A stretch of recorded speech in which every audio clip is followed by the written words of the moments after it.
E a lição dessa terça-feira começa com uma pergunta complicada, hein? Por que nem todos são curados? Todo mês de janeiro eu vou visitar os meus pais, que moram no Rio de Janeiro, num condomínio onde tem várias famílias. E uma dessas famílias que eu tenho muito carinho é a família do irmão Lourenço Gonzalez, um homem missionário, escreveu livros, realmente um homem de Deus. E em janeiro eu me encontrei com ele, só que dias depois eu fiquei sabendo que ele foi diagnosticado com um câncer terrível que já estava praticamente tomando o corpo inteiro. E recentemente recebi notícia de talvez, 3, 4 meses depois, de diagnosticado o câncer, o irmão Lourenço ele veio a falecer. Um abraço à família, que eu quero muito, aos filhos dele, que são meus amigos, aos netos, ao genro, às noras.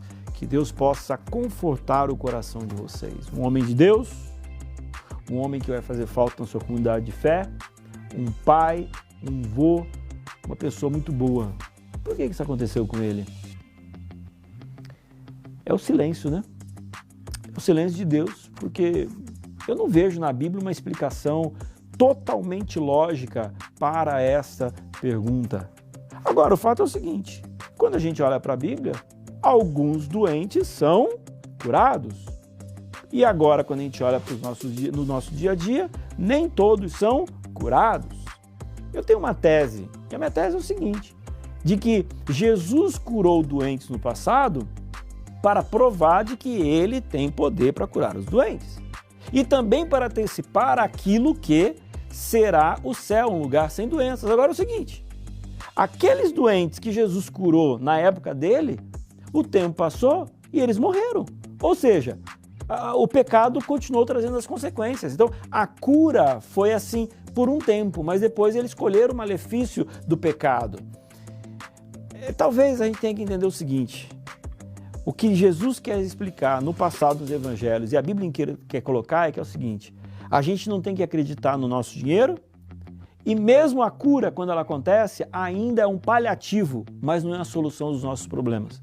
A solução dos nossos problemas está tão somente na volta de Jesus sobre essa terra.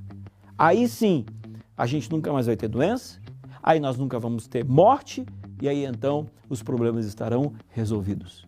Enquanto isso não acontece, nós sofremos com as consequências do pecado na nossa vida e por causa do pecado no mundo inteiro. Então, eu quero que você entenda de que a oração é algo para ser feito. O milagre é para ser pedido, mas quando isso não acontece, irmão Lourenço, ele deixou para a gente um grande legado. Ele sofreu, mas ele sempre louvava o nome do Senhor, mesmo no meio da sombra do vale, da sombra da morte. Você está entendendo? Então, eu acho que esse é o grande ensinamento. Seja na doença, seja na cura, seja na vida, ou seja na morte, é ter a certeza de que Deus comanda a nossa existência.